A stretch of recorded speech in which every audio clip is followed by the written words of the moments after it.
Hi everybody, my name is Juan. I'm new on YouTube, so I just wanted to give you guys a kind of like a good morning post. Let's put it that way.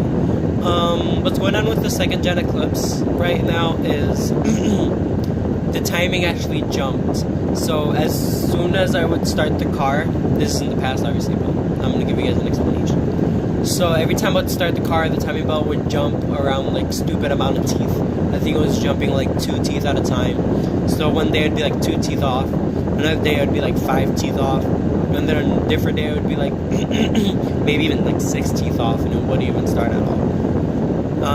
And it could be the same thing on the exhaust side. So I kind of want to explain what kind of that is.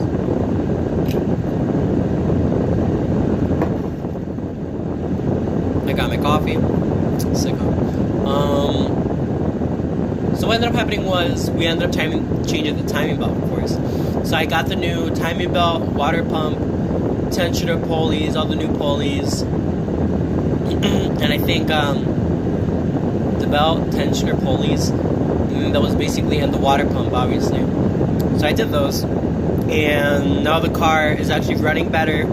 It actually hasn't jumped any teeth at all. So, and what I thought was ended up being the timing belt is I was reading on all data, and it says the number one cause of a misfire was like skipped teeth, the crank angle sensor, not the crank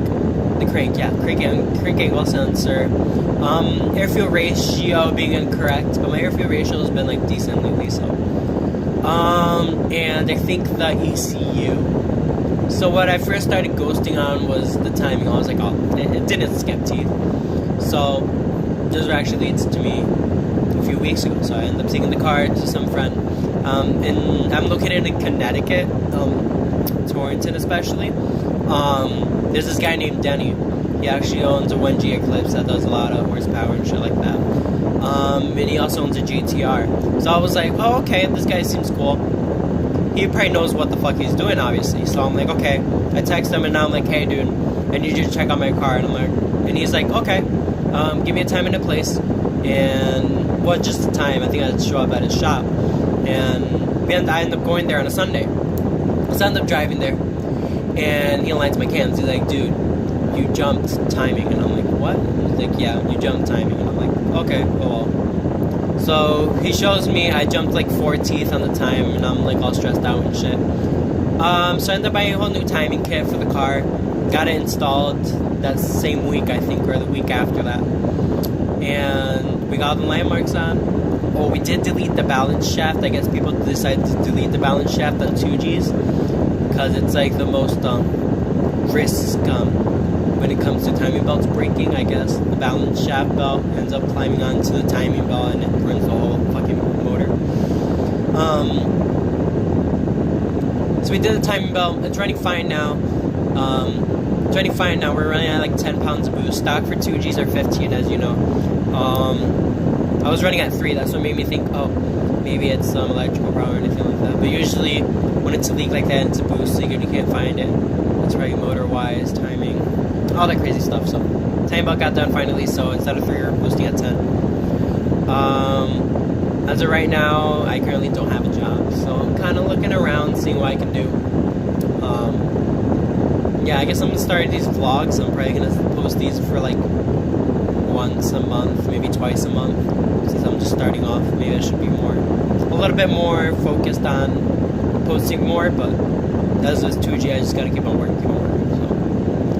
So, for now, we're going to upgrade the speed density, hopefully eventually. We're going to upgrade the fuel pump. I'm thinking of picking up a 255 pH, liters per hour. Fuel pump for the 2G. Fuel pressure regulator. I got an AM fuel pressure regulator with the gauge on it. So that will be hopefully being installed soon. I do have also PTE precision turbo injectors for the 2G. They're 780s, I think 780s or 750s. I'm just planning on running low boost 20 PSI. Just normal boost stuff. If anything, minor upgrades. I'm not really looking at pushing like 900, 800, maybe like 350 is my goal. So, So the injectors, I have to get those installed. They got new pintle caps, new O-rings. What else? I think that's really it. All you gotta do is install those. But for now, I'm just kind of daily the 2G. Keep it as simple for now. I'll keep you guys updated throughout the month of February on what's going on with the 2G. That's basically it. So my problem with boost leaks have basically been fixed. If you guys have any problems with boost leaks, and your car's misfiring and you're realizing, oh, I'm changing spark plug ignition and all these crazy shit, and this misfire is not going away, usually you'll get the check engine light and then you're like, oh, why is this check engine light showing up? You want to check timing first on 2Gs. That's what my personal experience, that's what I'm putting out for you guys, is you want to check timing first overall over anything. Fuel injectors even, that's I realized it helps me out a little bit. And that's for you guys' notes. Do not get eBay injectors. I ran those. Ended up being a fucking party for my engine. So yeah, I'm gonna end up taking those out and putting the precision turbo injectors in there. And yeah, that's basically it. I'll keep you guys updated, like I said, throughout the month of February. I'll keep you guys updated. Probably by the end of the month, I'll upload another one. So what I'm going to do is I'm going to upload at the start of the month and at the end of the month. I think that's what I'm going to try to do. 24th, so it's the end of February, so it's reasonable enough to upload a video. If you guys want to follow this build, I guess you guys can call it, you guys can go ahead and subscribe. That's basically it.